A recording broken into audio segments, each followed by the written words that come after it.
Do you feel me? This is DYFME.com. 2018 has been a great year for Black cinema, especially with the success of Ryan Coogler's Black Panther. You've got to give props to its director for an astounding commercial success. As of now, Black Panther has earned over $1.3 billion at the box office worldwide. But as much as we celebrate Ryan Coogler for Black Panther, we should also recognize him for his work on Fruitvale Station. We should appreciate the timeliness of him making that film in the wake of what happened to Oscar Grant. Oscar Grant was killed in 2009 by an Oakland police officer in California. It took Ryan Coogler about 3.5 years to bring Oscar's story to the big screen, which was extraordinary and somewhat miraculous by Hollywood standards. Generally speaking, it takes a long time for Hollywood to bring our stories to the big screen. There's a long wait for stories about people of color to be told by Hollywood. We've had to wait a long time for our stories to come forth from the major studios. For instance, have you had a chance to see Spike Lee's BlacKkKlansman? BlacKkKlansman was a very timely film considering everything that's going on with Donald Trump and Trump's embrace of white supremacists. I hope that the film racks up all the Oscars that it can get.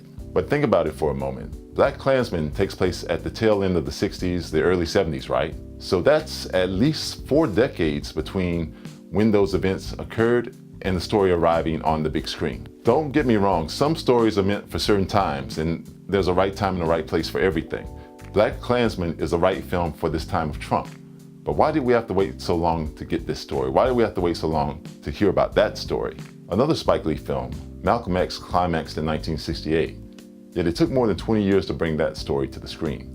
Steven Spielberg's adaptation of Alice Walker's The Color Purple tells a story that is primarily set in the 1900s through the 1930s, but that film was released in 1985, taking nearly 60 years later for the story to be told. John Singleton's Rosewood is based on events from the Rosewood Massacre in Florida in 1923, yet that film was released in 1997, taking nearly 74 years to bring to the big screen. And lastly, Steve McQueen's Academy Award-winning Best Picture, 12 Years a Slave. The original narrative for that story was written in 1853. So we're talking about 160 years for that film to make it to the big screen. All I'm saying is that the films that Hollywood recognizes and celebrates typically have a long gestation period. They take a long time to produce, from the time of the original writing and creation up to the point when it's finally released in the theaters. So if you compare those timelines with production timelines for films about 9/11 or capturing Osama bin Laden, you'll see that there is a big difference.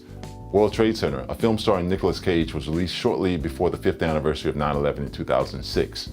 Zero Dark 30 was shot in about 1.5 years and released in December 2012, after Osama bin Laden had finally been caught by President Obama just a year earlier in May 2011. That was warp speed for Hollywood in terms of production time. Where's that sense of urgency when it comes to stories about Black Lives Matter or about what happened in Charleston at Emanuel AME in 2015? What happens when Kenya Barris, the executive producer and showrunner of Blackish, wants to tell a story about Colin Kaepernick and protests during NFL games, but the ABC network stops him cold in his tracks, while at the same time allowing Roseanne to have a show that celebrates Trump and Trumpism, even as Roseanne herself denigrates honorable Black figures like Valerie Jarrett as an ape? What the fuck was that? The good news is that there are new avenues opening up for Black creators. Kenya Barris, along with Shonda Rhimes, are leaving ABC and have received hundreds of millions of dollars from Netflix to create content on that platform. Let's hope that their stories succeed beyond anyone's wildest expectations and paves the way for more Black creators. Oprah's got her own network, OWN, the home of Queen Sugar, produced by none other than Miss Ava DuVernay, who's been spectacular to say the least. Yes, we can honor Ava for making Selma, but we can be even more proud of the timeliness of her work as delivered through the documentary 13th, a film about the intersection of race, justice, and mass incarceration in the United States. We can also be proud of her work on the Queen Sugar series itself. She's actively confronting current issues and integrating activist storylines into that work.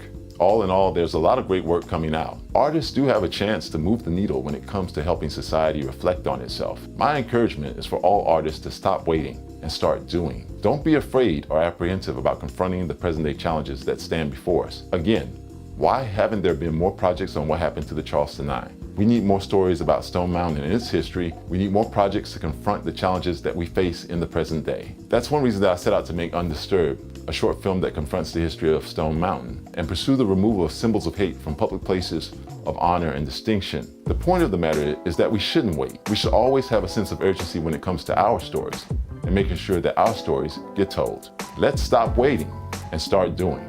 Use whatever tools and gifts that you have It doesn't have to be a major motion picture. It could be a YouTube video. It could be a video you shoot with your phone. It could be a mural. It could be a poem. It could be a lyric. It could be anything artistic. You've got to step up and make it happen. Let's stop waiting and start doing. Fight the fear and be free. For more info, visit ffdmx.org. I'm Ben Williams for DYFME.com. Do you feel me? This is DYFME.com.